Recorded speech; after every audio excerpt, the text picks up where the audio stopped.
不動産屋さんの怪談です。怪奇現象って霊感がかなり強い人を介して起こすこともあるようです。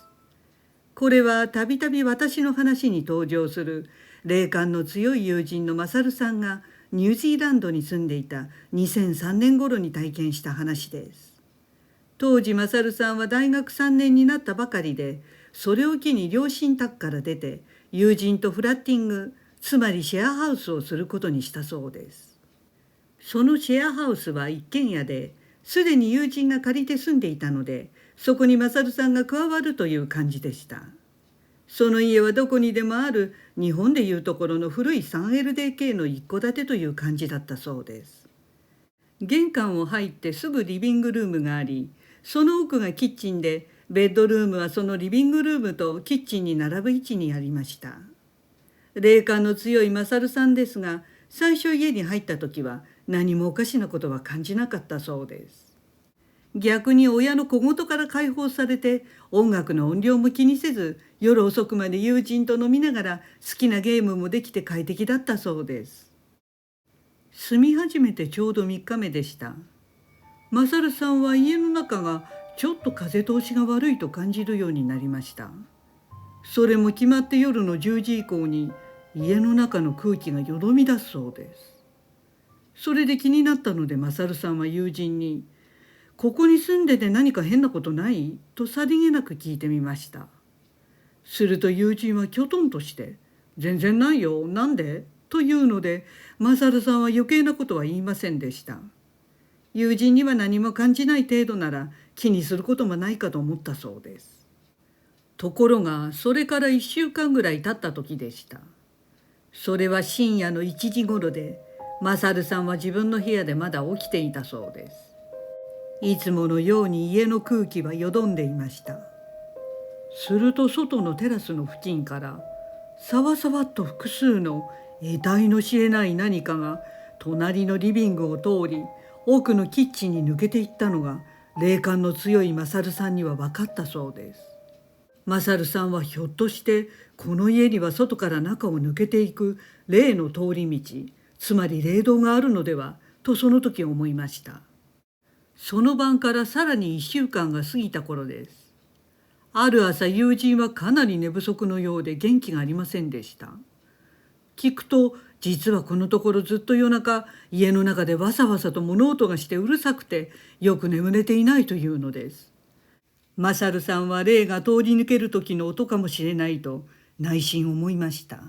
友人は少し神妙な顔つきでマサルさんに、ここで変なことないって以前聞いてたけど、ひょっとしてこういう物音のことかなと聞いたそうです。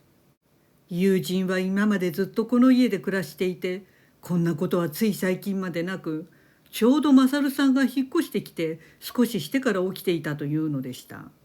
そこでマサルさんは、お前取りつかれてるような変なやつとどこかで最近会わなかったと半分冗談交じりで聞いてみたそうです。でも友人は、変なやつ?思い当たらないな。それに僕は全然霊感ないから変な霊を連れてくることはないよというのでした。確かにそれは本当で、彼は全く霊を感じない人で、それゆえに霊を寄せつけないタイプだったそうです。友人は結局物音が心霊現象なのか半信半疑のまま、さらに4日ほど経ちました。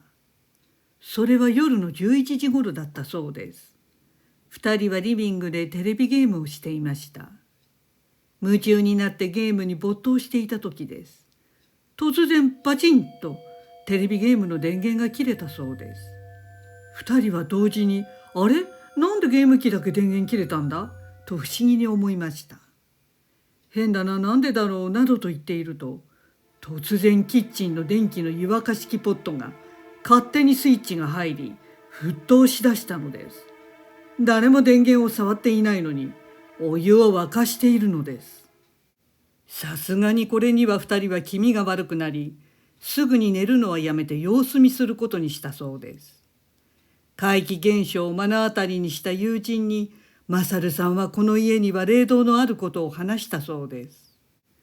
マサルさんが霊感があるのをよく知っている友人は真剣に聞いていたそうです。そしてふと気がつくと、もう深夜の2時を回っていました。その時はラジオからはずっとクラシック音楽が流れていたそうです。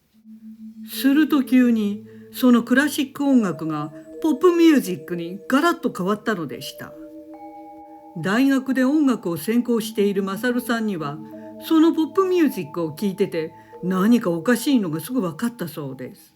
アップテンポのポップミュージックでしたが少し調子がずれているのです。テンポとメロディーが合わないようなズレがあるのでした。マサルさんはこのラジオをなんで急にクラシックからポップに選曲変えたんだろう。それもリズムの調子が変だ。ちょっとおかしいと思わないかと友人に聞いたそうです。ところが友人は何も返事をしないので、あれと思いふと見ると、友人の顔はみるみる血の気が引いていき、青ざめていきました。そして震える声で、あの音楽、ラジオじゃないんだ。CD をかけてたんだよというのでした。ずっとクラシックの CD をかけていたというのです。ですから途中で選曲がポップに変わるわけがないのでした。ショックで呆然とする友人にマサルさんは早くここを出ようと言って2人は外に出ました。そして急いで車に乗り込み、とにかくどこか明るいところ、ガソリンスタンドに行こうと言ってスタンドに立ち寄り、給油してからしばらくドライブをしてコンビニに寄ってから朝方家に戻ったそうです。にわかには信じられない現象だったので、2人はいろいろ現実的な可能性を考えていたそうです。ラジカセが間違ってラジオの電波を拾ってしまっただけなのではとも考えました。マサルさんたちが朝方戻ってきた日のその同じ日の夜のことです。昨夜のこともあったので2人は少し不安でしたが、いつも通りに寝たそうです。それは未明の3時から4時頃でした。誰かがマサルさんの部屋のドアをノックしてきました。マサルさんは思わず「はい」と答えたそうです。するとそのドアに爪を立てて引っかくようなガリガリガリガリという音がしてきました。その時マサルさんはこれは人間ではない動物だと思ったそうです。家のリビングを抜ける霊道を通るのは人間の霊ではなく爪を立てる動物の霊なんだと分かったそうです。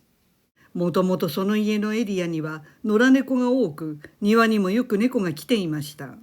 それでその猫のどれかが引き起こしている現象だと感じたそうです。つまり人間にも霊能力がある人がいるように、猫の中にもそういう霊的力があるものがいるということのようです。ただこのことは余計不安にさせたくなかったので、友人には話さなかったそうです。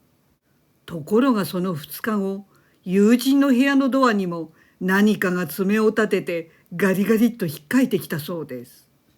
そこでマサルさんたちは家の庭に猫たちが入れないようにしようと決めて、その日は寝たそうです。その真夜中のことです。突然リビングかキッチンの方でガタガタガタっと物音がしてきたのでした。2人はさすがに何事かと思い、すぐ起きて家の中を見回してみると、キッチンの流しの横にあった食器がすべて床に落ちていたそうです。そしてキッチンの窓の外の窓枠に1匹の猫がいて、2人を警戒して泣いていました。それを見てマサルさんはすかさず、ほらね、あの猫がサイキックでまずいんだよ、と隣にいた友人に言ったそうです。するとマサルさんと友人の2人の間から人間の声でにゃーおと猫の鳴き真似が聞こえました。2人は同時にえっとなってお互いの顔を見合わせ、その場に恐怖で固まってしまったそうです。それはまるで人間の霊が怪奇現象の張本人を猫だと決めつけて勘違いしているマサルさんをバカにしてからかったかのようでした。猫が犯人なのではなく、人間の霊が猫のふりをしていたのでした。